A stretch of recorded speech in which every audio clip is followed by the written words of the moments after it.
అందరికీ నమస్కారం. Welcome to my channel. ఈ వీడియోలో ఏపీ ప్రభుత్వ ఉద్యోగ సంఘాలతో సీఎం భేటీ, తీపి కబురు, 5 శుభవార్తలు విడుదల. దీనికి సంబంధించిన పూర్తి తాజా సమాచారాన్ని వీడియోలో తెలుసుకుందాము. వీడియో అయితే ఎక్కడ గాని స్కిప్ చేయకుండా ఎండ్ వరకు చూసేయండి. అప్పుడే ఇన్ఫర్మేషన్ పూర్తిగా అర్థమవుతుంది. అలాగే వీడియో చూస్తున్న ప్రతి ఒక్కరు వీడియోకైతే లైక్ చేయండి ఫ్రెండ్స్. ఈ వీడియోని తోటి ఉద్యోగ అపేక్షించిన మిత్రులతో అయితే షేర్ చేయండి. కొత్తగా మన ఛానల్‌ని చూస్తున్నవారు ఇంకా ఎవరైనా సబ్స్క్రైబ్ చేసుకున్నట్లయితే వెంటనే మన ఛానల్‌ని సబ్స్క్రైబ్ చేసుకోండి. దీని ద్వారా నేను చేసే లేటెస్ట్ వీడియోస్ అన్నీ మీ వరకు రీచ్ అవుతాయి. ఇక ఆలస్యం చేయకుండా వివరాల్లోకైతే వెళ్ళిపోదాము. మరి గత ప్రభుత్వ హయాంలో ఎదురైన ఆర్థిక ఇబ్బందులు, పెండింగ్ బకాయిలు మరియు విధానపరమైన లోపాలతో సతమతమైన ఉద్యోగ వర్గాలకు ఈ కొత్త ప్రభుత్వం ఒక ఆశాకిరణంలాగా కనిపిస్తోంది. ఈ క్రమంలో గౌరవనీయులైన ముఖ్యమంత్రి శ్రీ నారా చంద్రబాబు నాయుడు గారు ఈ నెలాఖరులో ఉద్యోగ, ఉపాధ్యాయ పెన్షనర్ల సంఘాల ప్రతినిధులతో సమావేశం కానుండటం ప్రాధాన్యతను సంతరించుకుంది. ఈ సమావేశం ఉద్యోగుల సంక్షేమం, ఆర్థిక భద్రత మరియు వృత్తిపరమైనటువంటి అభివృద్ధికి సంబంధించి ఒక నూతన అధ్యాయానికి నాంది పలుకుతుంది అని సర్వత్రా ఆశ వ్యక్తమవుతోంది. ఈ సమావేశంలో ప్రధానంగా 5 కీలక అంశాలపై సానుకూల ప్రకటనలు వెలువడే అవకాశం ఉందని విశ్వసనీయ వర్గాల ద్వారా అయితే తెలుస్తోంది. ముఖ్యంగా కరువు భత్యం, డీఏ, డీఆర్ బకాయిల చెల్లింపులు. ప్రభుత్వ ఉద్యోగులు మరియు పెన్షనర్లకు ఇది అత్యంత ముఖ్యమైన మరియు తక్షణమైన ఆర్థిక ఉపశమనం కలిగించే అంశము. మరి జూలై 2018 నుంచి జనవరి 2024 వరకు ప్రకటించిన సుమారు 10 విడతల కరువు భత్యం డీఏ, డీఆర్ బకాయిలు పేరుకుపోయాయి. గత ప్రభుత్వం వీటిని సకాలంలో చెల్లించడంలో విఫలం కావడంతో ఉద్యోగ పెన్షనర్లు తీవ్ర ఆర్థిక ఒత్తిడిని ఎదుర్కొంటున్నారు. ప్రభుత్వ ప్రణాళిక.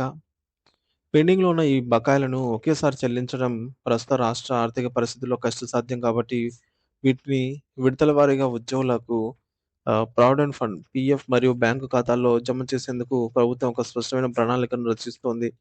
ఉద్యోగ సంఘాలతో చర్చించి ఆమోదయోగ్యమైన చెల్లింపుల షెడ్యూల్‌ను ప్రభుత్వం త్వరలోనే ప్రకటించే అవకాశం అయితే ఉంది. మరి మొత్తం ఆ బకాయి అంచనా వేయబడినటువంటి బకాయిలు ఉదాహరణకు చూసుకున్నట్లయితే 11 పీఆర్సీలో కొన్ని డీఏలు విలీనం కావడము, కోవిడ్ సమయంలో కొన్ని డీఏలను రద్దు చేయడం వంటి కారణాల వల్ల మనకు ఈ యొక్క డీఏల అంచనా మాత్రమే మనమైతే ఇప్పుడు కనుగొగలమనమాట. సో, వాస్తవ విలువల్లో స్వల్ప మార్పులైతే ఉండవచ్చు. సో, ఈ టేబుల్ అయితే చూడండి ఫ్రెండ్స్ ఒకసారి. సో, ప్రాథమిక వేతనం బేసిక్ 25,000 ఉన్న వారికి రావాల్సినటువంటి మొత్తం డీఏ, డీఆర్ బకాయిల అంచనా ప్రకారం మాత్రమే అండి ఇది. సో, అంచనా ప్రకారం మాత్రమే 25,000 బేసిక్ పే ఉన్న వారికైతే రూ. 1,90,000 డీఏ రూపంలో రావాల్సయితే ఉందన్నమాట. అలాగే 40,000 బేసిక్ పే ఉన్నవారికి 3,08,000, 60,000 బేసిక్ పే వారికి 4,63,000, 80,000 బేసిక్ పే వారికి 6,17,000, రూ. 1,00,000 బేసిక్ పే వారికి రూ.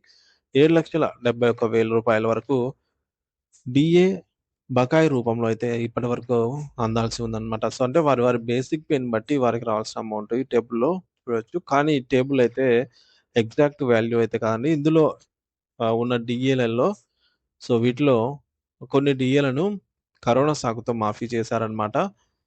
అలాగే మరికొన్ని డీఏలను పీఆర్సీలో విలీనం చేశారన్నమాట. ఈ అమౌంట్ పోగా మనకు మిగిలిన అమౌంట్ ఎంత అనేది తేలాల్సి ఉందన్నమాట. అది ప్రభుత్వమే ఖచ్చితంగా చెప్పాల్సిన అవసరం అయితే ఉంది. సో, అలాగే మన పే స్లిప్‌లో కూడా మనకు రావాల్సిన అమౌంట్ ఎంత ఏమనేది మెన్షన్ చేయాలని ఉద్యోగ పెన్షనర్స్ పట్టుబడుతున్న నేపథ్యంలో ప్రభుత్వం మరి ఈ నెల ఈ యొక్క మనకు అక్టోబర్‌లో జనరేట్ అయ్యే పే స్లిప్స్‌లలో ఏమన్నా వస్తుందనేది చూడాలి ఫ్రెండ్స్. ఇకపోతే ఈ బకాయిల చెల్లింపులు ఉద్యోగుల ఆర్థిక ఇబ్బందులను గణనీయంగా తగ్గిస్తుందని, వారి కొనుగోలు శక్తిని పెంచుతుందని అయితే భావిస్తున్నారు. ఇకపోతే రెండవ శుభవార్త 12వ వేతన సవరణ సంఘం పీఆర్సీ ఏర్పాటు. ఉద్యోగుల వేతనాలను ప్రతి 5 ఏళ్లకోసారి సవరించడానికి పే రివిజన్ కమిషన్ పీఆర్సీ ఏర్పాటు చేయడం ఆనవాయితీ. కానీ ప్రస్తుత పరిస్థితి 11వ పీఆర్సీ అమలు విధానంపై ఉద్యోగుల్లో తీవ్ర అసంతృప్తి నెలకొని ఉంది. ఫిట్మెంట్‌తో సహా అనేక అంశాల్లో నష్టం జరిగిందని భావించినటువంటి ఉద్యోగ సంఘాలు దీన్ని రివర్స్ పీఆర్సీగా అయితే అభివర్ణించాయి. అంటే 11వ పీఆర్సీని రివర్స్ పీఆర్సీగా. మరి ప్రభుత్వ నిర్ణయం ఏంటి అంటే జూలై 1, 2023 నుంచి అమలు కావాల్సిన 12వ పీఆర్సీ ప్రక్రియ ఇంకా ప్రారంభం కాలేదు. ఎన్నికల హామీ మేరకు ప్రభుత్వం వెంటనే 12వ పీఆర్సీ కమిషన్‌ను నియమించేందుకు కసరత్తు ప్రారంభించింది. ఈ కమిషన్ ఉద్యోగుల వేతనాలు, అలవెన్స్‌లు మరియు ఇతర ఆర్థికేతర ప్రయోజనాలపై సమగ్ర అధ్యయనం చేసి ప్రభుత్వానికి నివేదిక సమర్పిస్తుంది. ఈ ప్రక్రియను వేగతరం చేసి ఉద్యోగులకు న్యాయమైన ఫిట్‌మెంట్ అందించాలని ప్రభుత్వం భావిస్తోంది. ఇక మూడవ శుభవార్త ఏంటంటే మధ్యంతర భృతి ఐఆర్ ప్రకటన.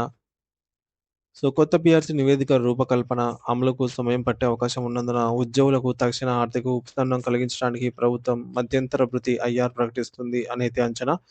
ఉద్యోగుల డిమాండ్ ఏంటంటే, ప్రభుత్వం తమ ఎన్నికల మేనిఫెస్టోలో హామీ ఇచ్చినట్లుగా ఉద్యోగులకు గౌరవప్రదమైన ఐఆర్ ప్రకటించాలని ఉద్యోగ సంఘాలు కోరుతున్నాయి. కనీసం 30% ఐఆర్ ఇవ్వాలని వారు ఆశిస్తూ ఉన్నారు. ఇకపోతే అంచనా వేయబడ్డ జీతాల పెంపుదల 30% గనక ఐఆర్ ప్రకటిస్తే వారి బేసిక్‌ని బట్టి ఎవరికి ఎంత అమౌంట్ వస్తదని టేబుల్‌లో చూడొచ్చు. రూ. 25,000 బేసిక్ పే ఉంటే 7,500. ఐఆర్ అనేది డైరెక్ట్‌గా మనకు గ్రాస్ అమౌంట్‌లో కలుస్తుంది. ఐఆర్‌లో ఎటువంటి డిడక్షన్స్ ఉండబోవన్నమాట. 40,000 బేసిక్ పే ఉన్న వారికైతే 12,000, అలాగే 60,000 బేసిక్ పే వారికి 18,000, 80,000 బేసిక్ పే వారికి 24,000, రూ. 1,00,000 బేసిక్ పే వారికి రూ. 30,000 అదనంగా ఐఆర్ రూపంలో రావటం జరుగుతుంది. ఐఆర్, పీఆర్సీ ఐఆర్ అనేది కొత్త పీఆర్సీ అమల్లోకి వచ్చేంత వరకు మాత్రమే అన్నమాట. ఉద్యోగుల జీతాల్లో భాగంగా ఉంటుంది.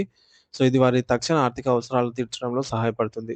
ఇక నాలుగవ అంశం శుభవార్త ఏంటంటే, ఇతర పెండింగ్ బకాయిలు మరియు సమస్యల పరిష్కారము. గత కొన్నేళ్లుగా పేరుకుపోయిన అనేక ఇతర ఆర్థిక మరియు ఆర్థికేతర సమస్యలను పరిష్కరించాలని ఉద్యోగ సంఘాలు బలంగా కోరుతున్నాయి. ముఖ్యంగా 11 పీఆర్సీ బకాయిలు. 11 పీఆర్సీకి సంబంధించినటువంటి మానిటరీ బెనిఫిట్ బకాయిలను వెంటనే చెల్లించాలని కోరుతున్నారు.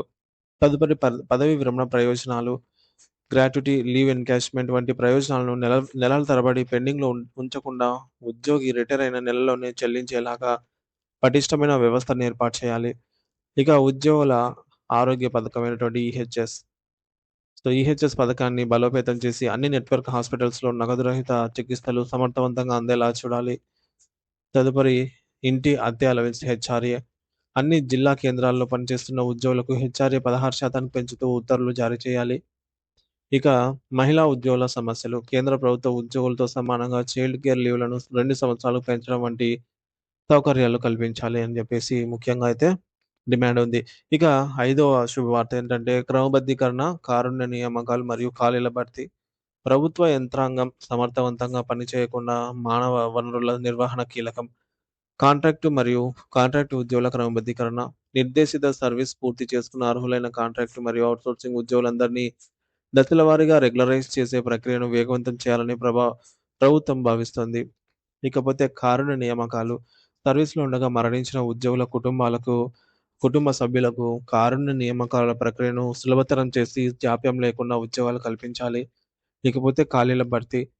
ప్రభుత్వ శాఖలో ఖాళీగా ఉన్నటువంటి పోస్టులను ఒక క్యాలెండర్ ప్రకారంగా భర్తీ చేయడం ద్వారా నిరుద్యోగ సమస్యను తొలగించడంతో పాటుగా ప్రస్తుత ఉద్యోగులపై పని భారాన్ని తగ్గించడానికి ప్రభుత్వం కట్టుబడి ఉంది.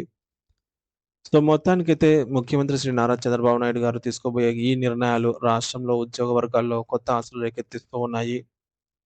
మరి ఈ సమావేశం కేవలం చర్చలకే పరిమితం కాకుండా స్పష్టమైన కార్యాచరణకు, నిర్దిష్టమైన కాలపరిమితితో కూడిన ప్రభుత్వ ఉత్తర్వుల జీవోలకు దారి తీయాలనైతే ఉద్యోగ పెన్షనర్లు ప్రగాఢంగా ఆశిస్తున్నారు. ప్రభుత్వానికి, ఉద్యోగులకు మధ్య సత్సంబంధాలు రాష్ట్ర అభివృద్ధికి దోహదపడతాయి అనటంలో సందేహమే లేదు.